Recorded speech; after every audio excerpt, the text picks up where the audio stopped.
Morning fifth class. I hope आप ठीक होंगे, सेफ होंगे और अपना ध्यान रख रहे होंगे। आज आपके हिंदी रीडर की क्लास है। ये देखिए लेसन 13 है। 12 लेसन हम ऑलरेडी कर चुके हैं और लेसन का नाम है महाराणा प्रताप। अब मैं रीड कर रही हूँ, आप ध्यान से सुनिए, समझिए। भारतवर्ष में अनेक ऐसे देशभक्त हुए हैं जिन्होंने अपनी मातृभूमि की रक्षा के लिए अपने प्राण न्यौछावर कर दिए। उनमें महाराणा प्रताप का नाम अग्रणी है, यानी पहला है। महाराणा प्रताप का जन्म 31 मई 1539 को राजस्थान के उदयपुर जिले में हुआ था। उनके पिता का नाम उदय सिंह तथा दादा का नाम राणा सांगा था। महाराणा प्रताप का लंबा कद, चौड़ी छाती, बड़ी बड़ी आंखें, भरा हुआ चेहरा, घनी मूछें उनके व्यक्तित्व को बहुत आकर्षक बनाती थीं। उनकी नस नस में राणा सांगा की वीरता और दिल में देशभक्ति की भावना कूट कूट कर भरी हुई थी। वे युद्ध कला में प्रवीण थे। तीर चलाना और घुड़सवारी करना उनके शौक थे। महाराणा सांगा ने मुगल सम्राट बाबर से टक्कर ली थी और महाराणा प्रताप ने अकबर जैसे महाबलशाली बादशाह की अधीनता स्वीकार न करके उसकी नाक में दम कर रखा था। अधीनता यानी गुलामी। उनके पिता उदय सिंह के शासन काल में शिवपुर, कोटा और चित्तौड़ जैसे दुर्गों पर अकबर का आधिपत्य था, यानी कि आधिपत्य अधिकार था। राजपूतों को मेवाड़ का यह पतन असहनीय था, क्योंकि उदय सिंह की छवि एक विलासी राजा की थी। विलासी यानी सुख सुविधाओं की आदत। इसलिए सबकी दृष्टि प्रताप पर थी, क्योंकि बचपन से ही उन्होंने राणा सांगा के शौर्य और पद्मिनी के जौहर की कहानियां सुनी थी। उनकी धारणा थी कि राजपूतों का धर्म देश के लिए जीवन की आहुति देना है। प्रताप ने चित्तौड़ की दुर्दशा समय देखी थी, इसलिए प्रण किया हुआ था कि प्रण यानी कसम खाई थी, चित्तौड़ को वापस लेकर रहेंगे। 3 मार्च 1572 को महाराणा प्रताप को मेवाड़ के सिंहासन पर बैठाया गया। उन्होंने प्रतिज्ञा ली कि चित्तौड़ का उद्धार उनका लक्ष्य है। उद्धार यानी भलाई, और बलिदान उनका मार्ग। जब तक चित्तौड़ स्वतंत्र न होगा तब तक वे सोने चांदी के बर्तनों में भोजन नहीं करेंगे, ना कोमल शैया पर सोएंगे। कोमल शैया यानी जो मुलायम बस्तर होते हैं, हमारे गद्दे होते हैं सॉफ्ट, वो। ना राजमहलों में वापस करेंगे और ना ही कोई उत्सव मनाएंगे। उन्होंने अपना सारा जीवन देश की शान, धर्म की आन और जाति के मान की रक्षा करते हुए जंगलों और पहाड़ों में व्यतीत कर दिया। तो बच्चों अब आगे देखिए। ये देखिए, एक बार अकबर ने सेनापति मानसिंह के मन में विचार आया कि महाराणा प्रताप से भेंट कर ले। शायद उनकी मान मर्यादा से प्रभावित होकर वे अकबर से मैत्री कर लें, यानी मित्रता कर लें, फ्रेंडशिप कर लें। इतिहासकारों के अनुसार मानसिंह ने महाराणा प्रताप को समझाने का प्रयास किया और कहा कि अकबर हिंदू हितैषी है, इसलिए वह मित्रता के योग्य हैं, वरना उनसे युद्ध करके अपना ही नाश करना है। परंतु महाराणा प्रताप नहीं माने और अपनी बात पर अडिग रहे। अडिग यानी वो अपनी बात पर बने रहे, अड़े रहे। ये देखिए आगे। महाराणा प्रताप का ऐसा उत्तर सुनकर मानसिंह चुप हो गए, परंतु भोजन का निमंत्रण स्वीकार कर लिया। जब मानसिंह भोजन पर आए तो अपने स्वागत के लिए महाराणा प्रताप को ना पाकर चकित रह गए। चकित यानी अचंभे में रह गए।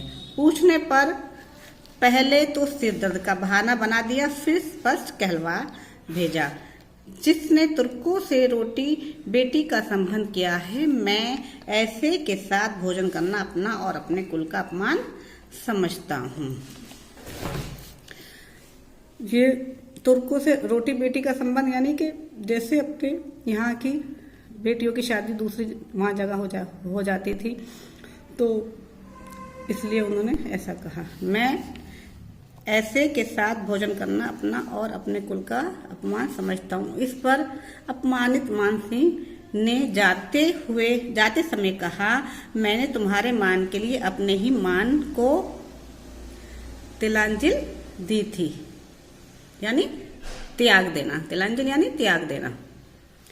अब तुम्हारा मान मर्दन ना करूं तो मेरा नाम मानसिंह नहीं है। महाराणा प्रताप ने उत्तर दिया, अगली बार तुम्हारा स्वागत युद्ध भूमि में तलवार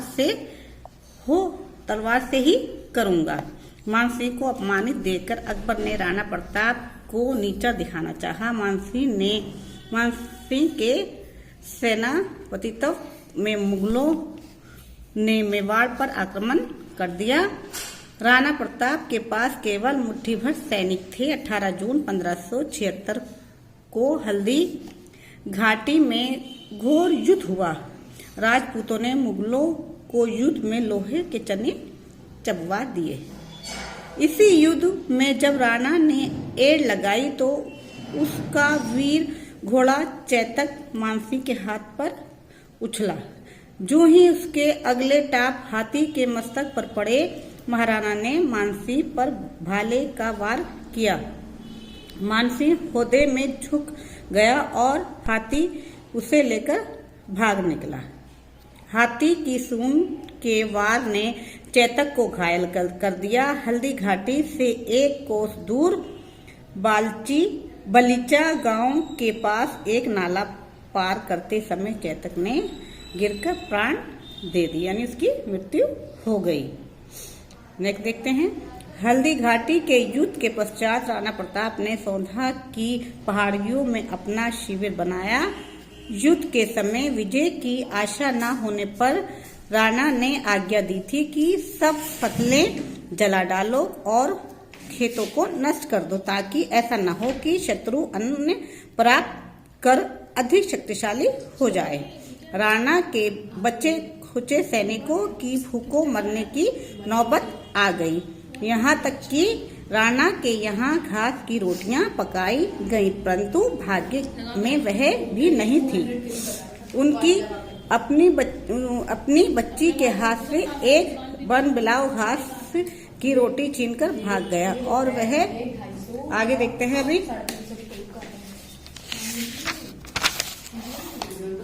लगी राणा से रहा न गया और उसने अकबर को संधि पत्र भेजा, जिसे देखकर राजकवि पृथ्वीराज बहुत विचलित हुए। उन्होंने अकबर से कहा कि यह हस्ताक्षर राणा के नहीं है, यह शत्रु का धोखा है। पृथ्वीराज ने प्रतिज्ञा की कि वे अपनी कविता की प्रेरणा से राणा को जागृत करेंगे। पृथ्वीराज की कविता भरा पत्र पाकर राणा का सोया हुआ स्वाभिमान जाग उठा और उन्होंने पृथ्वीराज को संदेश भेजा कि उनके पत्र का उत्तर लेखनी से नहीं तलवार से देंगे।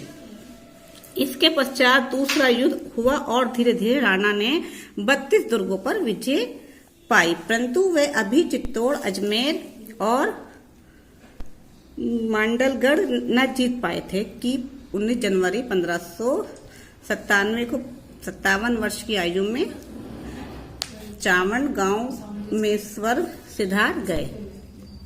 राजपूतों में बड़े बड़े वीर योद्धा और सेनानी हुए, परंतु राणा प्रताप जैसा धीर वीर, राष्ट्र प्रेमी और स्वाभिमानी कोई नहीं हुआ। तो बच्चों, यहाँ पर यह आपका लेसन समाप्त हुआ। तो आपने इस लेसन में आपको क्या शिक्षा प्राप्त हुई, किसकी जानकारी मिली आपको? महाराणा राणा प्रताप की। जैसे उसमें बताया गया है कैसे उन्होंने काम किया और किन किन को कैसे कैसे हराया और उन्होंने अपना जीवन कैसे व्यतीत किया, और जब ज़्यादा परेशानी आई थी तो क्या किया था उन्होंने कि अपना जो आराम के बिस्तर पर देखा आपने सुना सोते थे और खाना अच्छा खाते थे, वो सब उन्होंने त्याग दिया कि जब तक मैं अपना काम पूरा ना कर लूं। ओके बच्चा, तो आज आपका ये लेसन यहाँ पे समाप्त हुआ और जो आपको गृह कार्य करना है, होमवर्क करना है, वो मैं आपको बता रही हूँ। आप नीट एंड क्लीन करेंगे और बोल कर करेंगे हिंदी कॉपी में। ओके बेटा, अब मैं बता रही हूँ आपको क्या करना है। ये देखिए कठिन शब्द है प्रकृति, आकर्षक, श्रेष्ठ, प्रतीक, प्रेरित, उत्साहित, प्रशंसक, सृष्टि, पवित्रता और स्वास्थ्यवर्धक। ओके बेटा, अब शब्दार्थ देखते हैं, वर्ड मीनिंग देखते हैं। प्रकृति, कुदरत, नेचर, अधिक प्रेरित, जिसे प्रेरणा मिली हो, इंस्पायर्ड, इंद्रधनुष, आसमान में 7 रंगों का समूह, रेनबो, पवित्रता, पवित्र होने का भाव। ठीक है, अभी देखिए आगे, आकर्षक, लुभावनी, अट्रैक्टिव, प्रशंसा, भलाई, प्रेस, सृष्टि, संसार, वर्ड। तो ये बच्चों आपका होमवर्क था और बाकी का अभ्यास कार्य, एक्सरसाइज और क्वेश्चन आंसर हम आपको अगली क्लास में कराएंगे। और ये सारे काम आपको PDF बनाकर हमें सेंड करना है।